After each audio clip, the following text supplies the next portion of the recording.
Hello प्यारे बच्चों, तो आज हम जानेंगे प्रेजेंट इंडेफिनिट टेंस के वाक्यों को बनाना कि हम अपने प्रेजेंट इंडेफिनिट टेंस के वाक्यों को किस तरीके से बनाते हैं। प्रेजेंट इंडेफिनिट टेंस के वाक्यों को सीखने से पहले मैं आपको प्रोनाउन के बारे में जानकारी दे देता हूं, जिससे कि आप प्रेजेंट इंडेफिनिट टेंस के वाक्यों को आसानी से समझ सकें। तो मैंने आपके सामने ये जो प्रोनाउन है ये मैंने आपके सामने लिख दिए हैं, और आपको एक बात याद रखनी है कि जो हमारे प्रोनाउन होते हैं वो सेंटेंस में या तो सब्जेक्ट की तरह यूज होंगे या फिर ऑब्जेक्ट की तरह यूज होंगे। दो ही तरीके से हमारे प्रोनाउन यूज होते हैं, या तो सब्जेक्ट की तरह या फिर ऑब्जेक्ट की तरह। ये बात आपको याद रखनी है एज ए फैक्ट। तो हमारे जो सिंगुलर प्रोनाउन होते हैं, जो हम एक वचन में जानते हैं कि ये जो हमारे प्रोनाउन है ये एक वचन के प्रोनाउन, तो वो होते हैं हमारे ही, सी, इट। और ही का अर्थ होता है वह, ये यूज करते हैं हम पुरुष के लिए। किसके लिए? पुरुष के लिए। और सी का भी अर्थ होता है वह, ये हम यूज करते हैं स्त्री के लिए। और इट का अर्थ होता है यह या फिर वह, ये इस्तेमाल करते हैं हम किसी निर्जीव वस्तु के लिए जिसमें जानना हो, नॉन लिविंग थिंग्स के लिए। और जो हमारे प्लूरल प्रोनाउन होते हैं, पहला होता है हमारा आई। आई जो होता है वो केवल प्रेजेंट में ही प्लूरल रहता है, बाकी सभी में सिंगुलर रहता है। ये आपको याद रखना है दोस्तों। तो आई माने होता है मैं, यू माने होता है तुम, और वी माने हम, और दे माने वे। तो ये मैंने आपके सामने जो लिखे हैं आई, यू, वी, दे, ये रहते हैं प्लूरल। और ही, सी, इट ये रहते हैं सिंगुलर। या फिर किसी का नाम भी हो सकता है, नाम भी एक वचन में ही आएगा आपका। जो भी किसी का नाम होगा वो मैं आपको एग्जाम्पल के माध्यम से बता दूंगा। तो अब हम अपने प्रेजेंट इंडेफिनिट टेंस को जान लेते हैं कि हमारा प्रेजेंट इंडेफिनिट टेंस होता क्या है, किस तरीके से हम इसके वाक्यों को बनाते हैं। तो प्रेजेंट इंडेफिनिट टेंस की सबसे पहले तो हम पहचान को जान लेते हैं कि प्रेजेंट इंडेफिनिट टेंस की पहचान क्या होती है। तो प्रेजेंट इंडेफिनिट टेंस की पहचान मैंने आपके सामने लिख दी है कि जिन वाक्यों के अंत में ता है, ती है, ते हैं, ता हूं आदि शब्द आते हैं, वे वाक्य हमारे प्रेजेंट इंडेफिनिट टेंस के वाक्य कहलाते हैं। इतनी बात आपको समझ में आएगी कि जिन वाक्यों के अंत में ता है, ती है, ते हैं, ता हूं, अगर ये शब्द आते हैं तो वो हमारा प्रेजेंट इंडेफिनिट टेंस का वाक्य होगा। अब हम सेंटेंसों को बनाने का रूल जान लेते हैं कि रूल क्या होता है। तो रूल मैंने आपके सामने लिखा हुआ है प्रेजेंट इंडेफिनिट टेंस के वाक्यों को बनाने का, कि सबसे पहले तो हम सब्जेक्ट को लगाएंगे। किसको लगाएंगे? सब्जेक्ट को। उसके बाद हम मेन वर्ब की फर्स्ट फॉर्म में एस या फिर ईएस को लगाएंगे। किसको लगाएंगे? एस या फिर ईएस को। और उसके बाद ऑब्जेक्ट को, और उसके बाद ओडब्ल्यू यानी कि अदर वर्ड।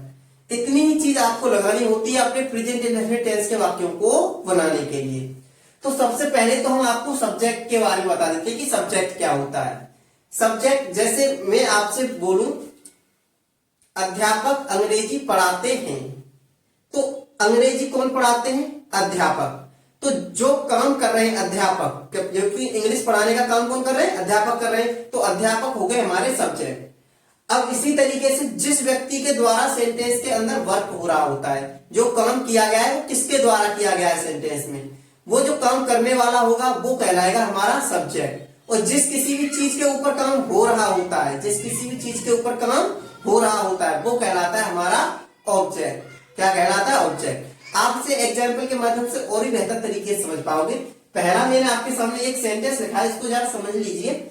जैसे मैंने लिखा है वह स्कूल जाता है, वह स्कूल जाता है। तो ये हमारा सेंटेंस है वह। तो वह की इंग्लिश क्या होती है? देखो मैंने आपके सामने लिखी हुई है, वह की इंग्लिश होती है ही। तो मैं यहाँ पे लगा दूंगा ही। क्या लगा दूंगा? ही। यहाँ पे हमारा लग गया सब्जेक्ट, क्योंकि मैंने आपको पहले ही बताया था कि जो हमारे प्रोनाउन होते हैं वो सेंटेंस में या तो सब्जेक्ट की तरह यूज होते हैं या फिर ऑब्जेक्ट की तरह। तो यहाँ पर ये जो वह है ये किसकी तरह यूज किया गया है? सब्जेक्ट की तरह यूज किया गया है। तो हमने यहाँ पे वह की इंग्लिश लगा दी ही। तो ही माने वह है। उसके बाद हमें चाहिए मेन वर्ब की फर्स्ट फॉर्म। क्या चाहिए? मेन वर्ब की फर्स्ट फॉर्म। तो मेन वर्ब आती है वाक्य के अंत में। तो वाक्य के अंत में क्या आ रहा है? जाता है। तो जाने की क्या होती है? गो। तो ही गो, वह जाता है। अब हमें इसी में मेन वर्ब की फर्स्ट फॉर्म में एस या फिर ईएस और लगानी है। क्या लगानी है? एस या फिर ईएस। तो हम यहाँ पे लगाएंगे ईएस। क्या लगाएंगे? ईएस। तो ही माने वह, गोज माने जाता है। अब एक स्थान से दूसरे स्थान को जाने के लिए, एक स्थान से दूसरे स्थान को जाने के लिए यूज करते हैं हम प्रेपोजिशन टू का। किसका? प्रेपोजिशन टू का। तो ही गोज, वह जाता है टू स्कूल कहाँ जाता है, वो है स्कूल जाता है, तो हम यहाँ पे लगा देंगे school. He goes to school. तो हमारा ये सेंटेंस बन गया कि वह स्कूल जाता है, तो इसकी इंग्लिश बनेगी ही गोज टू स्कूल, वह स्कूल जाता है। एक और सेंटेंस मैंने आपके सामने नीचे लिखा है कि वह एक मधुर गीत गाती है। तो गीत कौन गाती है, वह गाती है, तो ये हमारी सब्जेक्ट हो गई। तो यहाँ पे लड़की की बात हो रही है, तो लड़की के लिए हम वह की इंग्लिश क्या लगाते हैं, सी लगाते हैं, मैंने वहां पे बताया था आपको। तो हम यहाँ पे लगा देंगे सी। तो सी माने वह। अब हमें चाहिए क्या, मेन वर्ब की फर्स्ट फॉर्म, और मेन वर्ब की फर्स्ट फॉर्म कहाँ आती है, वाक्य के अंत में। तो वाक्य के अंत में क्या आ रहा है, गाती है, तो गाने की होती है सिंग, क्या होती है, सिंग। अब इसी में हमें एस या ईएस लगाना है, तो हम यहाँ पे लगा देंगे एस, क्या लगा देंगे, एस। तो सी सिंग्स, वह गाती है, क्या गाती है, एक मधुर गीत। तो ए माने एक, स्वीट माने मधुर, और सॉन्ग माने गाना। तो हमारा ये सेंटेंस बन गया, सी सिंग्स ए स्वीट सॉन्ग, वह एक मधुर गीत गाती है। यहां तक की चीज समझ में आ गई आपको। अगला सेंटेंस है हमारा, राम खाना खाता है। राम खाना खाता है, तो हम यहाँ पर सबसे पहले सब्जेक्ट को लगाएंगे, क्योंकि सब्जेक्ट कौन है हमारा, राम। की खाना खाने का काम कौन कर रहा है, राम ही तो कर रहा है। तो हम यहाँ पे लगा देंगे राम, सब्जेक्ट लग गया। अब हमें चाहिए मेन वर्ब की फर्स्ट फॉर्म, तो मेन वर्ब की फर्स्ट फॉर्म आती है वाक्य के अंत में। तो मेन वर्ब है हमारी खाता है, तो खाने की क्या होती है, ईट, ई ए टी, ईट माने खाता है। अब इसी में हमें एस लगानी होगी, क्योंकि हमें मेन वर्ब की फर्स्ट फॉर्म में एस या फिर ईएस लगानी होती है, ये मैंने आपको बताया था अभी। तो राम ईट्स, राम खाता है, क्या खाता है, द फूड, द फूड माने खाना। तो Ram eats the food, Ram खाना खाता है। तो यहां तक की बात आपको समझ में आ गई। अब आपकी कंफ्यूजन कहां होगी, मुझे भी पता है आपकी कंफ्यूजन ये हो रही होगी कि यहाँ पे सर जी ने ईएस लगा दिया, लेकिन यहाँ पर एस लगाया। अब आप ये कंफ्यूज हो रहे होंगे, यहाँ पे कंफ्यूज हो रहे होंगे कि एस कहां लगाएं और ईएस कहां लगाएं। तो मैं आपकी जानकारी के लिए आपको बता देता हूं कि जिन मेन वर्ब का, मैं यहाँ पे शॉर्ट में लिख देता हूं मेन वर्ब, जिन मेन वर्ब का अंत ओ से हो, एक्स से हो, सी एच से हो, एस एच से हो, एस से हो, या फिर डबल एस से हो, इनमें से अगर हमारी मेन वर्ब का अंत किसी भी शब्द से होता है, ये जो वर्ड मैंने आपके लिए सामने लिखे, अगर इनमें के ये किसी भी मेन वर्ब के अंत में अगर ये शब्द आते हैं, या O I, X I, C H I, S H I, S I या फिर डबल एस आई, तो हम अपनी मेन वर्ब के अंत में लगाएंगे ईएस, क्या लगाएंगे, ईएस। और इनको छोड़कर अगर कोई भी हमारी मेन वर्ब के अंत में शब्द आए, इनको छोड़कर, तो हम वहां पे लगाएंगे केवल एस, क्या लगाएंगे, एस। ये बात आपको याद रखनी। जैसे हमने यहाँ पे देखा था गो, तो गो के एंड में क्या आया था, ओ आया था, तो हमने यहाँ पर ईएस लगाया। और यहाँ पे देखो जी आया है, तो जी इसमें से तो है नहीं कोई जी इसमें, तो जी नहीं है, तो हमने यहाँ पे केवल एस लगाया। तो अगर हमारी मेन वर्ब का अंत ओ से हो, एक्स से हो, सी एच से हो, एस एच से हो, या फिर एस से हो, या फिर डबल एस से हो, तो अगर इनमें से किसी शब्द से हमारी मेन वर्ब का अंत होता है, तो हम उसमें ईएस लगाएंगे। अगर इनको छोड़कर किसी भी शब्द से हमारे मेन वर्ब का अंत होता है, तो हम उसमें केवल एस लगाएंगे। ये बात आपको याद रखनी है। और एक बात का याद और रखना है आपको, मैं यहां पे लिख देता हूं नोट करके,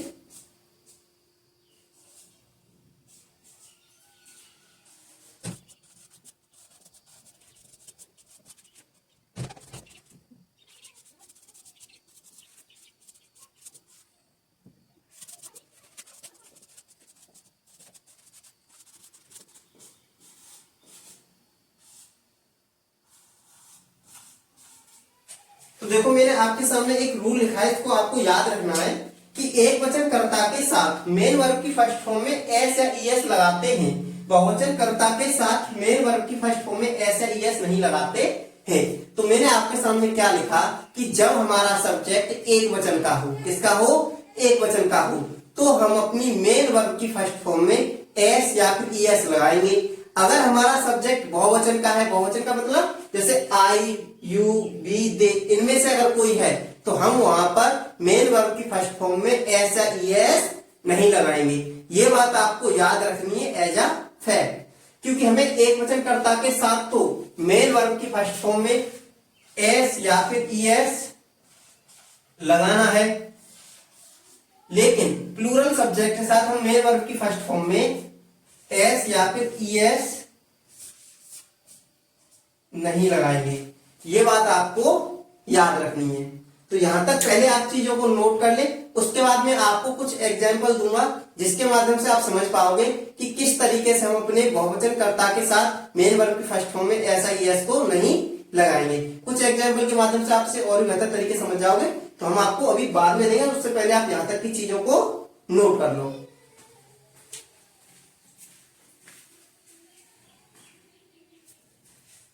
तो देखो बच्चों, मैंने आपके सामने सेंटेंसों के कुछ सब्जेक्ट चेंज कर दिए हैं। अब मैं आपको बताता हूं, अब ये अगर हम इनके सब्जेक्ट चेंज करते हैं तो किस तरीके से क्या परिवर्तन होगा हमारे सेंटेंस में। देखो सेंटेंस सेम ही है, मैंने यहाँ पर वह की जगह पे क्या कर दिया, तुम कर दिया। तो यहाँ पे मैंने अपना सब्जेक्ट चेंज कर दिया, तो मुझे क्या करना होगा, केवल यहाँ पे तुम की इंग्लिश क्या होती है, यू।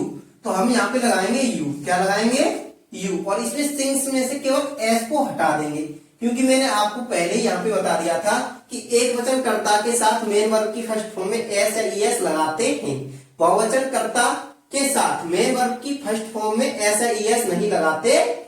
ये बात आपको याद रखनी है। तो यहाँ पे अगर हमारा सब्जेक्ट बहुवचन क्या हो गया, तो हम यहाँ पे अपनी मेन वर्ब में से एस को हटा देंगे।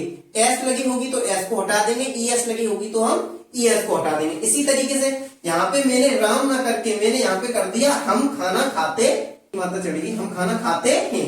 तो यहाँ पे हमारा सेंटेंस चेंज हो गया, यहाँ पे हमारा सब्जेक्ट हो गया बहुवचन का। इससे पहले किसका था, एक वचन का था। तो एक वचनकर्ता के साथ तो हम मेन वर्ब की फर्स्ट फॉर्म में एस या ईएस लगाते हैं, तो हमारी इसमें एस लगी हुई है। अब हमारा सब्जेक्ट हो गया यहाँ पे बी, बी माने हम। तो यहाँ पे हमारा बहुवचन का सब्जेक्ट हो गया, प्लूरल सब्जेक्ट हो गया, तो हमें इस ईट में से एस को हटाना होगा। केवल हमारा सेंटेंस बनेगा बी ईट द फूड। तो यहां तक की बात आपको समझ में आई होगी। ये पहला वाला सेंटेंस भी देख लेते हैं। जैसे यहां पर है वह स्कूल जाता है, अब मैं यहां से इस वह को हटा के करना चाहूं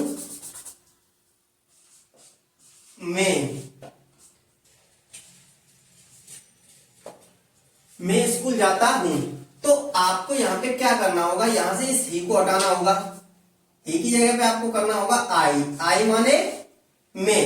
अब मैं किस में रहता है, प्रेजेंट के टेंसों में प्लूरल रहता है। मैंने आपको बताया था कि आई यू बी दे ये सब के सब रहते हैं प्लूरल। तो आपको इस गो में से इस ईएस को भी हटाना होगा, क्योंकि एक वचनकर्ता के साथ हम मेन वर्ब की फर्स्ट फॉर्म में एस या ईएस लगाते हैं, लेकिन बहुवचनकर्ता के साथ हम अपनी मेन वर्ब की फर्स्ट फॉर्म में एस या ईएस नहीं लगाते हैं। ये बात आपको याद रखनी है। तो उम्मीद करता हूं दोस्तों कि आपको ये सेंटेंस समझ में आ गए होंगे कि किस तरीके से हम अपने प्रेजेंट इंडेफिनिट टेंस के वाक्यों को बनाते हैं। तो आज मैं केवल आपको एफर्मेटिव सेंटेंसों को ही बनाना बताया है कि हम अपने एफर्मेटिव सेंटेंसों को किस तरीके से बनाते हैं। अब मैं आपको नेक्स्ट वीडियो में नेगेटिव और इंटेरोगेटिव सेंटेंसों को बनाना बताऊंगा कि हम अपने नेगेटिव और इंटेरोगेटिव वाक्यों को किस तरीके से बनाते हैं प्रेजेंट इंडेफिनिट टेंस में।